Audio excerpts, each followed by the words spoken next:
Hello, this is Joe Hammock, Senior Application Engineer with Danfoss Drives, and today I will be demonstrating integrating the Danfoss VLT drives into Rockwell RS Studio 5000. Please take a moment now to pause the video to read the safety warnings shown here. Failure to follow these warnings could result in death or serious injury.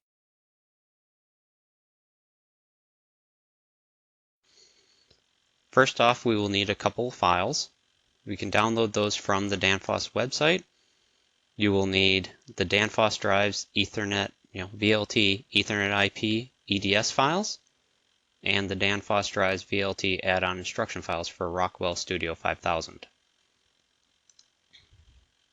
First, we will integrate the EDS file into the Rockwell system using the Tools menu and the EDS hardware installation tool. With this welcome window, we can click Next. We will register in single EDS file. Click Next, register a single file, and browse into the EDS folder that we downloaded. We will pick one of the drives. We will pick the FC302 and EDS file and click Open. We will click Next. You get the green check mark, everything is okay. Next. It'll show you a picture of the icon and the drive. Next. And final summary. Click Next, it will finalize, tell you it's successfully completed, and click Finish. Now that the EDS file is installed in the Rockwell system, we can now right-click on the Ethernet connection on the left and select New Module. In the library, we can select from vendors easily with uncheck mark and click Danfoss, and we'll see all of the EDS files that we installed previously, as well as the one we've selected, the FC302, and we will click Create.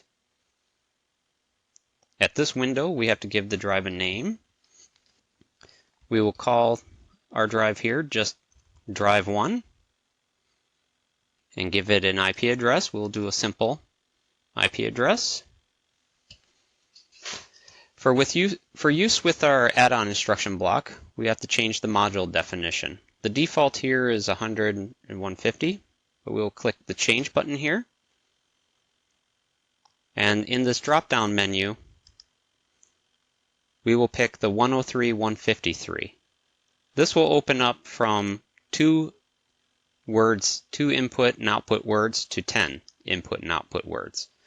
Picking that, we see that the size has changed, but we will change this drop down to an integer, and that's where we see the input 10 integers, and input and output 10 integers. At this time, we can also change the electronic keying. The default is the compatible module, which is fine for most installations, but you can disable this keying for future updates and stuff, so it's not to have an issue with the revisions of the drive. Click OK. Ask if this is okay. Say yes. And OK. Now we can add more drives, or we can click Close at this time. And we see our drive on the left under its drive name 1. And we can also see in the tags created in the controller tags under drive 1, we see 10 input data words, and treating it down, we see 10 output data words. Now we are going to import the add-on instruction block. We will right-click on the add-on instruction on the left and select Import Add-on Instruction. And we will navigate to the folder that we've downloaded previous for the add-on instruction for Rockwell Studio 5000, and we will find 2 blocks. There is the basic add-on instruction block, and there's the flexible add-on control block. Flexible gives you a little more flexibility for add-on and extra words and such. The basic one gives you the basic functionality, start, stop, motor current, speed it's running, reset. We're going to use the basic for this demonstration. and we're going to click Import. Once it's done importing, it'll have Create up here. We'll just click OK in this window. Once it is finished, we will see it under the add-on instruction folder, the name of the basic block. Now to use this block, we are going to enter it into the main routine. We will just grab the name of the basic block and drag it up into the ladder and let go. And we see the block here with all of its tags. Now we have to create these tags now into the controller system. This first blue box, we'll just right click and select New Tag. And we will give this block a name. And we'll use something simple like Conveyor Drive. And click Create. Now all the tags for all these are created up in the controller tags. Now the only thing left for us to do is to link the COM status and the PCD data read and write to the drive we created down in the Ethernet connection, drive 1.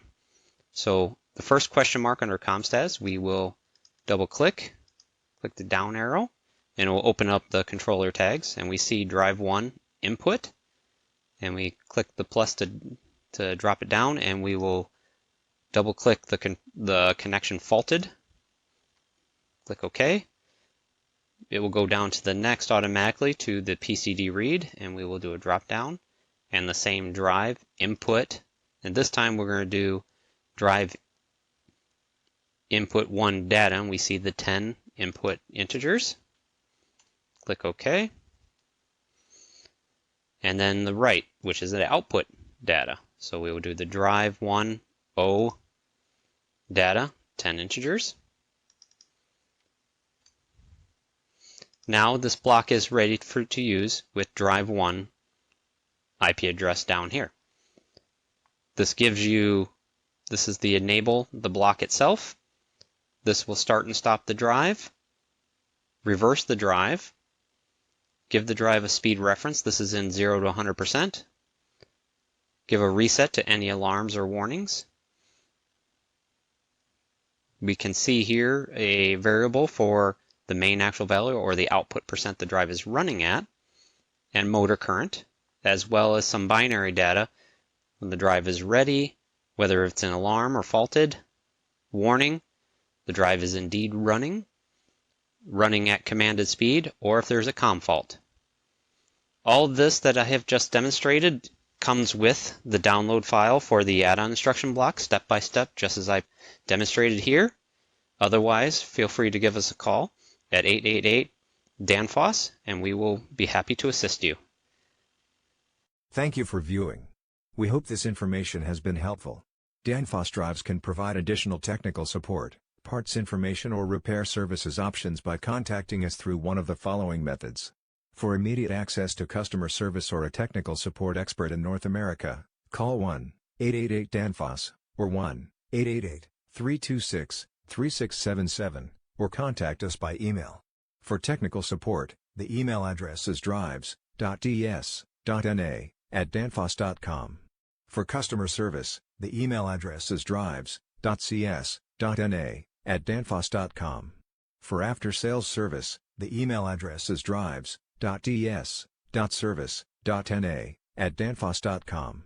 Additional information is also available on our website at www.danfossdrives.com. For contact information in areas outside of North America, please visit our global website at www.danfoss.com.